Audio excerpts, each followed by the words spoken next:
Alright, so this is going to be my first abstract art tutorial. What we're going to be doing is doing an abstract acrylic using alcohol technique, a few different layers, and masking tape as well. So for the first layer, you're going to want to put some water in a little bowl, and I'm going to go with kind of aqua-y, ocean-y colors. So what I'm going to do, the first layer is going to be on the lighter side.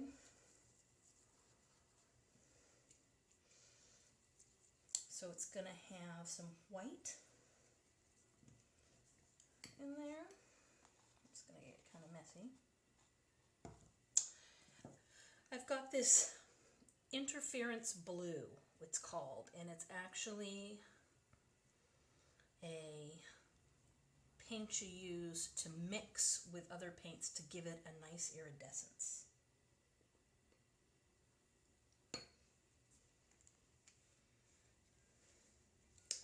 A touch of blue, this happens to be Windsor blue.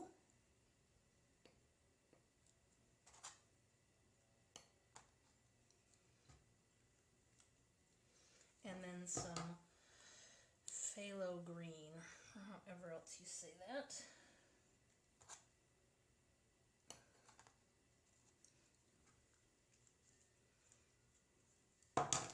Alright, I'm just going to kind of mix these up. Now if it gets too dark, I'm just going to add in more of the white.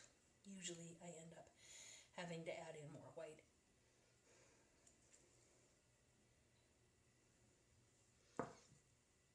I really like that color, but it's a little bit too dark. I'm going to go ahead and grab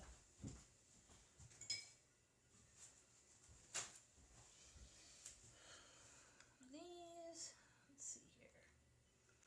Now, if you're going to use alcohol technique when you're doing acrylics, you need three different things, I think.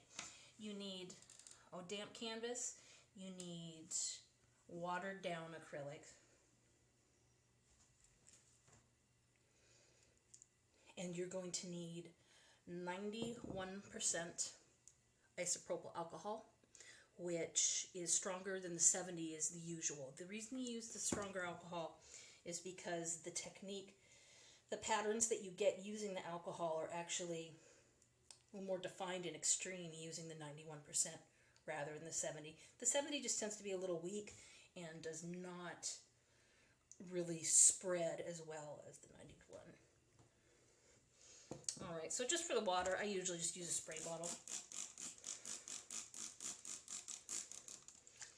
That's what I like about acrylics, is that, you know, you can use them, they're so flexible. You can use them almost like watercolors. You can use them like oils, using different mediums. And they don't smell funny. Alright, so this is almost all mixed up. I'll probably get a little more water in there. And then what I do first is I spray the canvas. Okay? Oops, a little more in here too.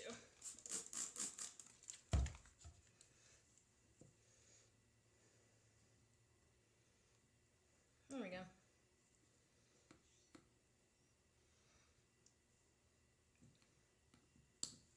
Brush I'm just going to throw into my paintbrush can, and I like to use these little cheap sponges on a stick to apply the layers because it's going to be fast. Alright, and then you just start very randomly putting on your nice layer. You see it's this nice kind of ocean blue here.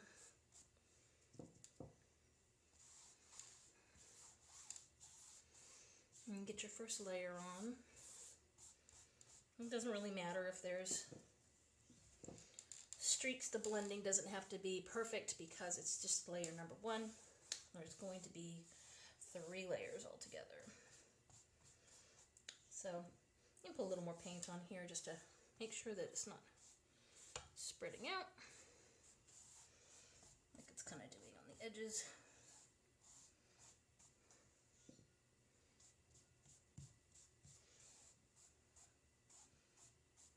So for the alcohol, you can use several ways. You can use a brush to kind of flick it on. You can use a spray bottle. What I like to use is just a kind of recycled little dropper bottle. Alright, so there's our first layer. So I've put alcohol just in this little recycled bottle. I'm going to take a little dropper full. I'm just going to start flicking it right onto the painting.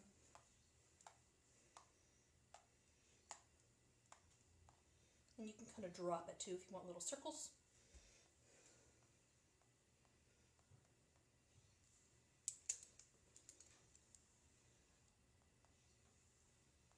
And you just do random patterns. It's going to be different every time.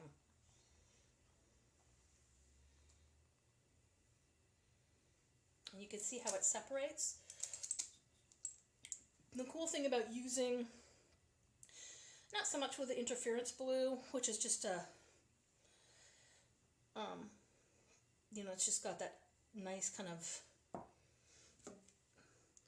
iridescence to it, is that anytime you use anything with iridescence, or if you're using a paint like what I like to use, or the golden, iridescent gold and iridescent copper, this is going to go in the second layer, is that as the paint separates, you'll get little rings of the metallic or the iridescence, just very subtly, but you will definitely see, especially with the second layer, the difference as in, you know, not using it. And then you get this nice little bit of gold or copper. I'm going to use actually copper with a darker blue, so I like the contrast.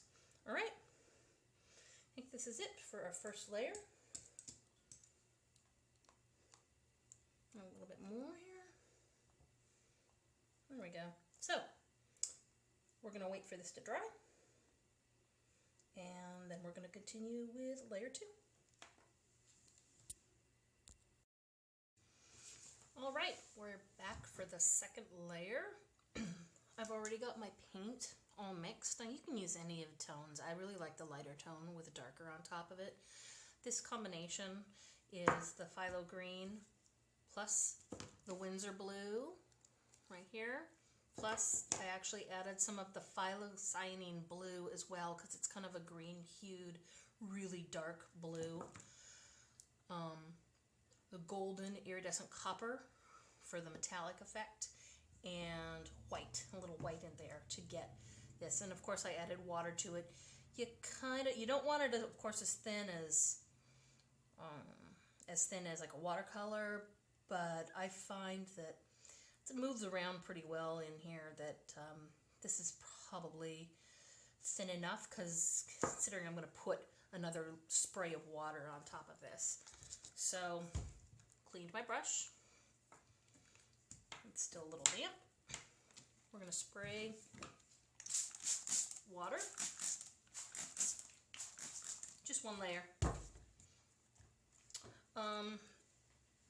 The reason I have it flat is something else to note too, is that of course if you have it up on an easel, when you do your alcohol, it drips, which can create a really interesting pattern on your painting, but it's a different look altogether. So again, we're just going to dip our brush in here. We're going to go over the top, just like we did the first time. Ugh, little bits of dried paint. There we go.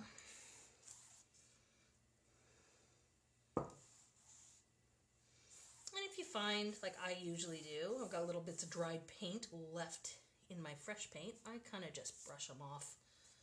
Sometimes pick them, go over it.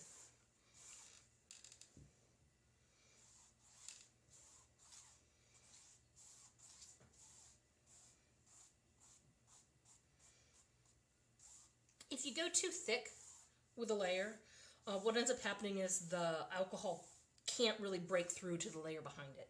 So you might get a little bit of effect, but not as dramatic as we're going to want it. But you also don't want any of the background color showing through the top layer. So I just do one pretty even second layer like that, and make sure, you know, it's still wet, right? So we're going to open up our alcohol just like we did the first time.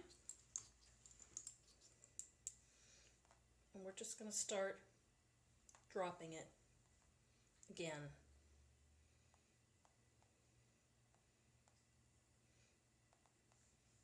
Onto the wet canvas.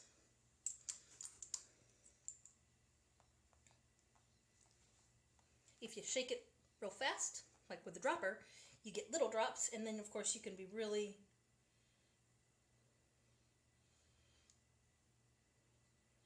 specific with where you want it.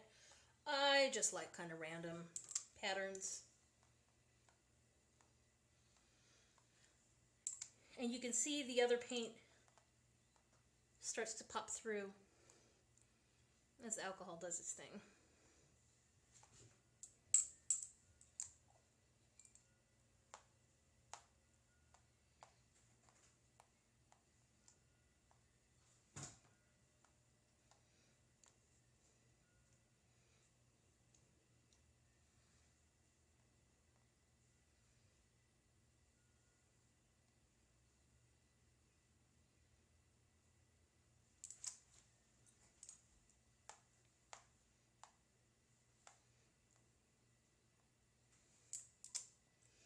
I really like it when it starts to meet up with the other edges as it kind of blooms out. Really different kinds of effects on here.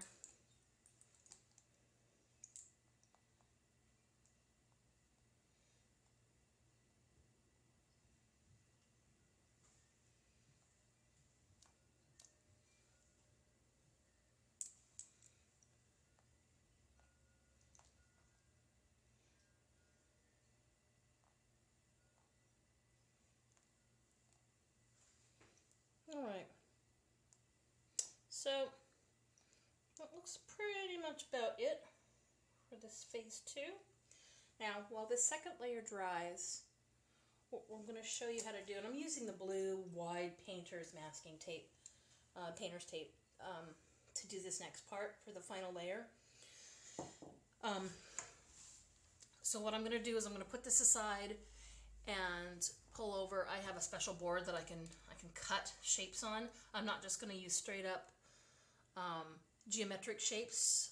You can combine them with geometric and cut out some different patterns on your tape. If you want, you can rip it, which has kind of a nice cool effect. But what I'm going to do is I'm going to put this aside and bring over my mat, and then using the wide tape I'm going to cut out some more organic shapes that I'm going to put around on here and make a pattern. You can do whatever you want, but I find this technique is just really interesting, and it's funny that people have a really hard time trying to figure out how you got these lines of aqua color on there when they don't realize that's the background, not the foreground. So that's it for now. I'm going to put this aside and set up for the next phase, show you how to cut tape. You can actually use the geometric with organic cutouts in it. I've put the tape down and then cut out pieces within it like this, so the layer that's on top is going to show through instead of having the background layer, and they're going to combine. It's going to look really cool. I'm going to use very contrasting tones, probably dark red up to a lighter orange as a gradient as the top layer. Alright, so this is the next step while the second layer is drying. And I've got just a roll of regular painter's tape that you can get anywhere. Costs at Home Depot, whatever. Anyway, this is a cutting mat. It's great because you can use it with a blade and it like absorbs the cut, which is kind of cool. So I've just stuck a piece on here. This is just going to be kind of random. I'm going to first kind of cut off the edge here. And then instead of doing diagonal, instead of doing just regular geometric shapes, what I'm going to do is take this. I'm going to just start here and just cut it in kind of a flowing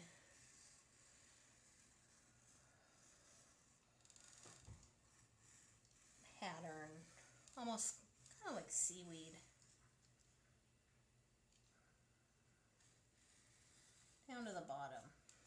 Same thing over here. So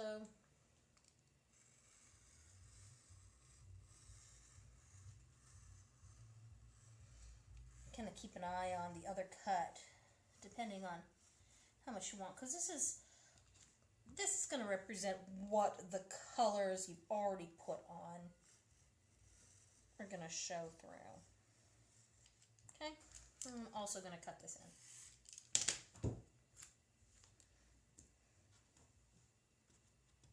I can't really see that. There we go. All right, let's start at the bottom. It's really easy.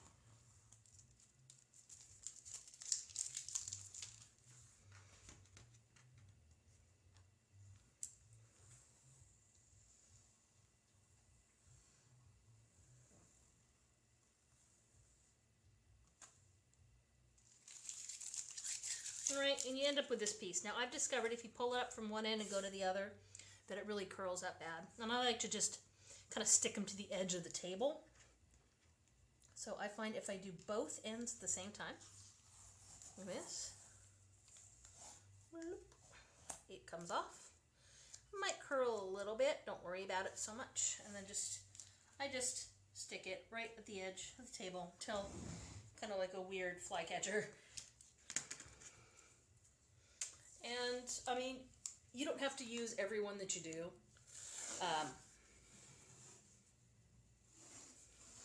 And you don't have to use this length. It just happens that you can always cut it to the right shape you need it when you're putting it on the painting. So I'll just show you once again. Again, totally random.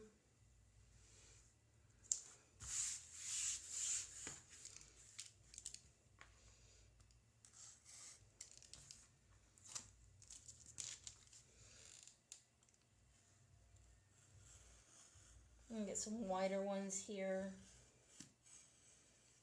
I really like the colors of the first two layers together, and I want to give it enough matte space to show through.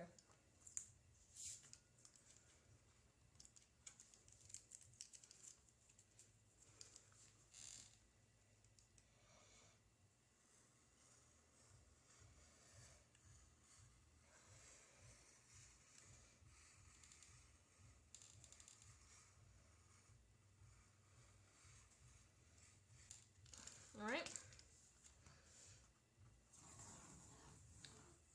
You can also use the little edges if you want. Right now, I'm not going to. I am going to show one more technique with the tape that I found really useful in my last painting. So again, we're just going to do this. Actually, I think I'll show you with this one, just because I can. All right, so another thing you can do with this is, because you're going to go over it with another third layer, another fun way to play with it is to just cut out shapes in the tape that will actually be the colors of the third layer that you're going to put on the painting.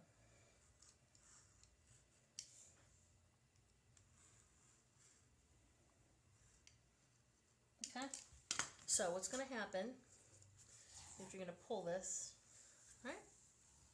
You see there's like these cutouts. And these are actually going to show, oops, it rips a little, that's fine, as that third layer. See?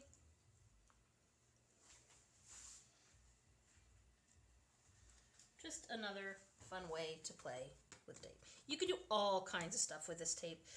You can cut out little concentric circles. which I actually might do with this. You can just leave it with the geometric. You can use a thinner tape. You can cut these into thinner slices. It all depends on what you've kind of picture your final product. And I always have kind of an idea, but I'm always kind of surprised at the end when I finally take the masking tape off. So yeah, I'm going to continue on with this, and we'll be back for the third and final layer. The second layer is dry, and I'm just starting to randomly put on a masked tape layer, as you can see. I'm not using any real rhyme or reason doing it. I just kind of seeing where it looks like it'll be a good fit. Obviously this tape can be a bit fun to play with as it curls on itself, but it comes apart fairly easily.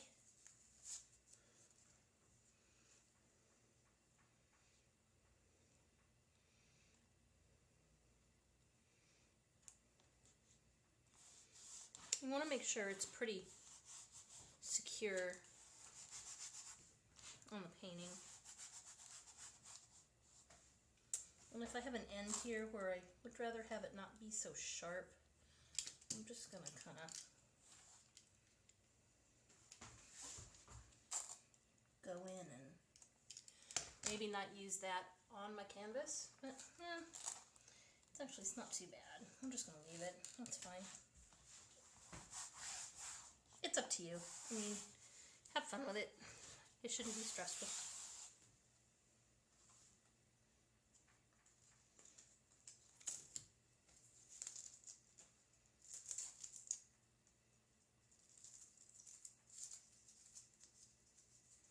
Just kind of untwisting. It's kind of fun, not? The tape. Especially when it starts sticking to itself. It becomes kind of a pain in the butt, but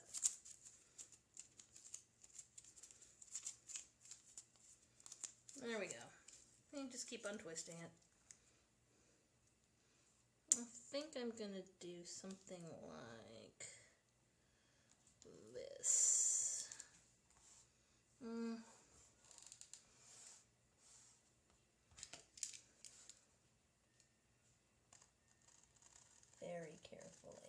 Very carefully cutting this out.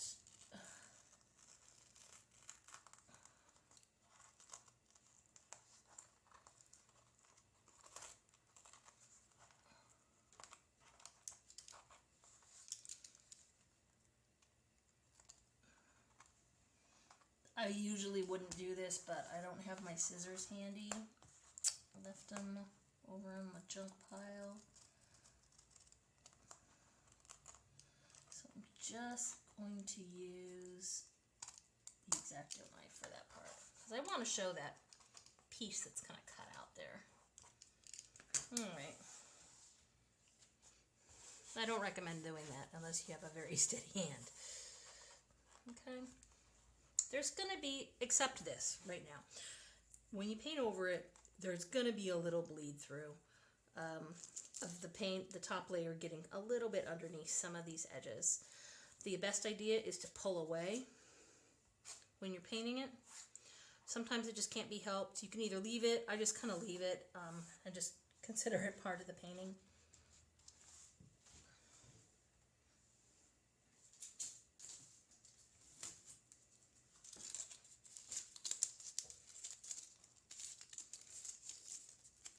Fun times with tape.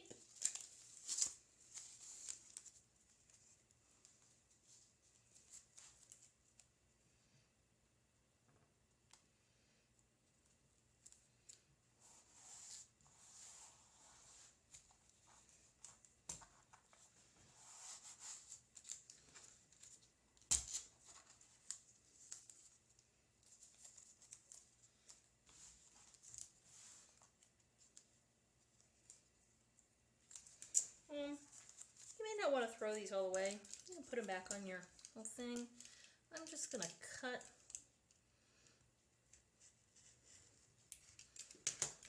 this a little bit and use it down on the bottom know, why waste it?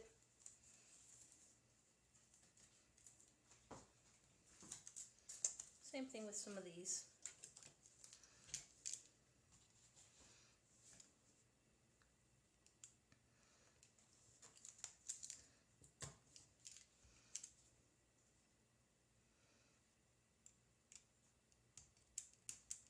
I think my blade's getting dull.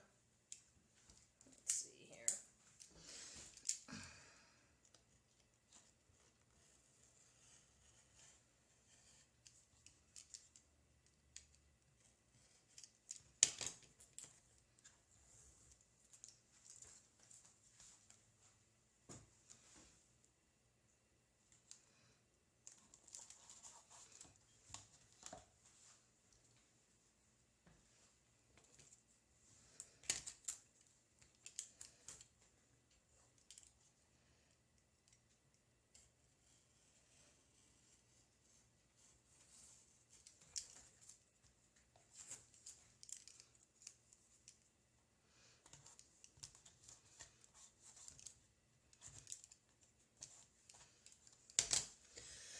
Alright, now I'm just kind of looking at this. Now you can imagine that any part that's below here is going to be covered up by the last layer. The part that's covered by tape is going to be this. So you kind of have to look at it in reverse. Is this as much of the blue as you want showing under the tape, or do you want to mask more so you have more of the blue showing through? Like I said before, I'm going to use a combination, I think, of dark red going up into a lighter orange as a gradient. For right now, I think you just kind of take some time. Once you've got your tape on, take a look at it, see if there's any bubbles. Make sure there's a roll out. And I think I'll do one more over here.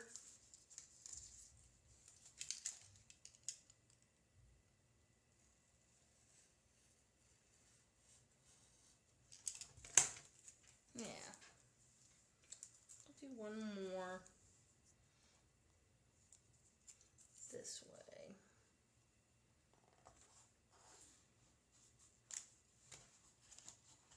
Alright, I'm going to clean up this tape mess and we'll start on the last layer.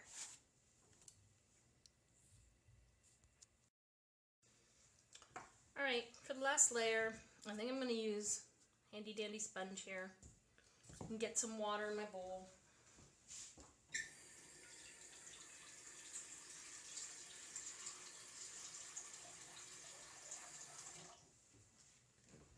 Alright, I was debating using one of my favorite brushes here, but I think I want more of a blended technique for this. So what I've got is just some basics orange, some crimson, whatever red you want, some cadmium yellow.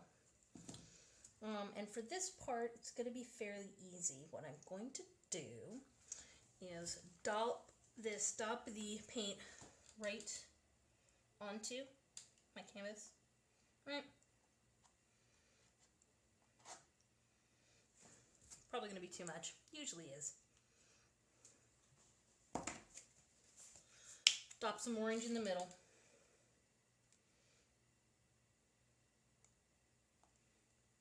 That's plenty. Maybe move some of this orange over here. And you can see how the color's kind of showing through. You really want this to be a little bit thicker. Yuck. Alright. So, what I'm going to do is take my sponge and start rubbing it into the top layer.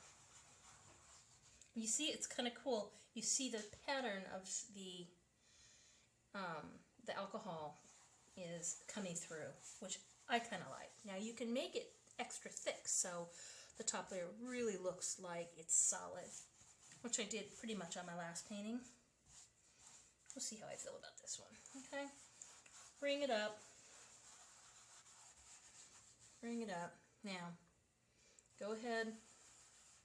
Start mixing your orange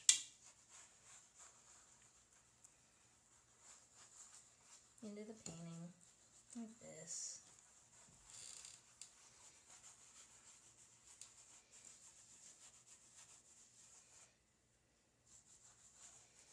You may, just because, I'm just going to mist this, just because I want to make sure it's blended, just like a little bit. All right, and for the top, I'm just going to put in some yellow, the cadmium yellow.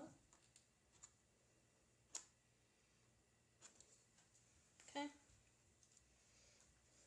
So, what I want to do is start mixing this orange into the red. Make sure all the blue is covered. I'm going to flip over to the dry side here and start working in the yellow.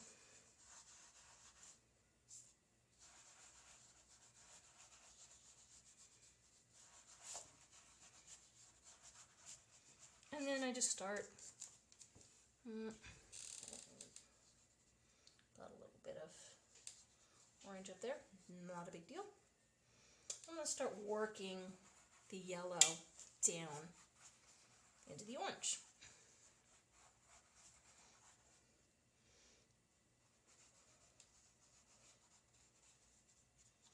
This might take 2 layers. I don't know how much, since it looks kind of green on the top, I really want it to be more of a standout layer on the top and not look like it's blending with the layers below. So I'll pull this up a little bit more. And then what I usually do is get that in there. I'm going to actually put more yellow up here. It's less dominant than the red.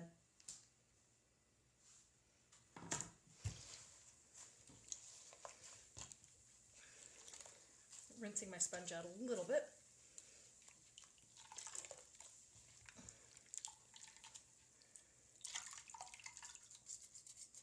Okay. So it's kind of still got a little color. My hand's a mess, but all right. Going back over the skin. This is a little gloppy piece of paint in there. So take that off. I usually work on an easel, which is kind of easier and a little more stable.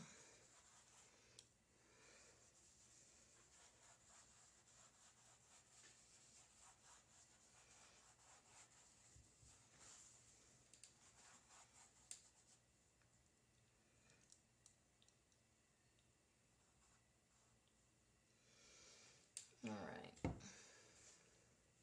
So we've got kind of a nice blend here. I'm going to pull it up just a little bit, just so the orange is kind of showing through at the top. I don't want a solid yellow. I want kind of a light orange.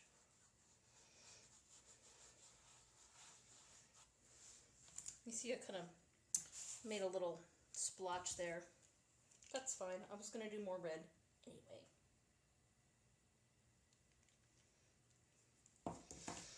Now, you can put on as many layers as you want to get it to the color of your liking.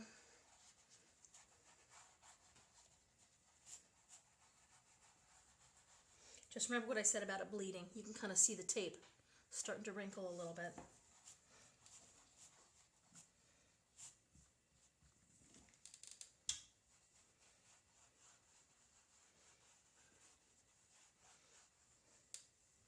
All right. Now, I think I'm probably going to leave it at this point. I like the fact that the little bubbles are showing through. I might just at the end of this show you what it looks like when you do a more solid foreground layer. And the technique and effect you get after we remove the tape. So now we just let this dry. And we'll be back shortly to show you what it looks like when we start pulling the tape off. All right. This is the last phase, and what I consider my favorite part is the big reveal. We start to take off the masking tape. Now, you can see down here, it's kind of gone over a little. I might just clean it up. I've got some leftover paint. This is how I store leftover acrylics that I've had water in. It actually lasts pretty well, and if you continue to add just a little bit of water to it, it kind of lasts indefinitely. Alright, so let's do these little pieces first.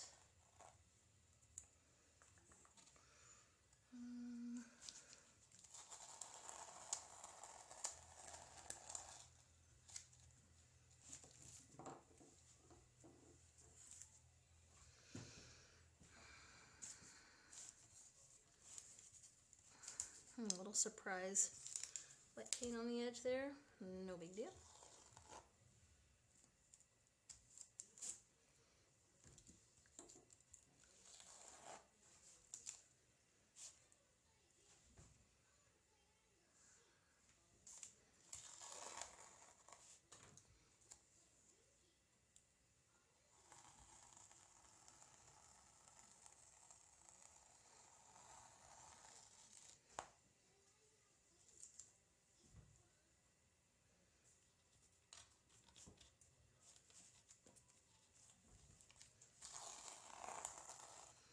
This is kind of fun.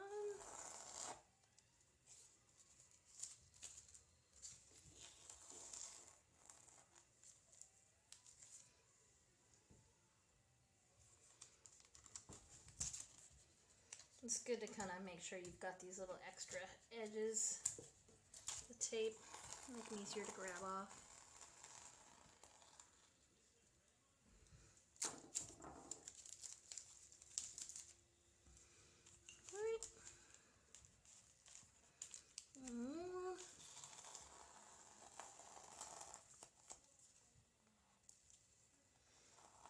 See, it's still a little wet, so like there's certain places I can probably lift off some of this paint. Yep. To clean up the edges, and you're just going to pull it back toward the red. I am going to go back over, I think, for a couple little spots.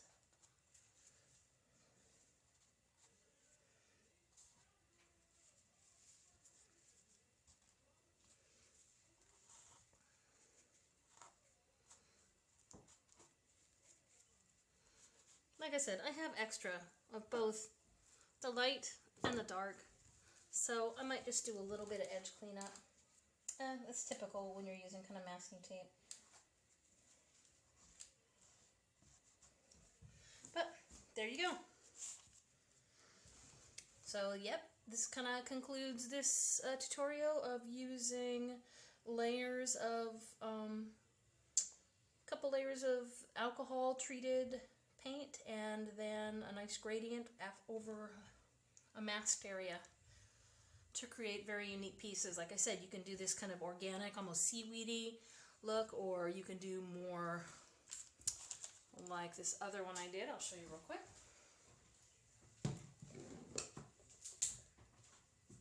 I'm not sure if it'll all get in the picture here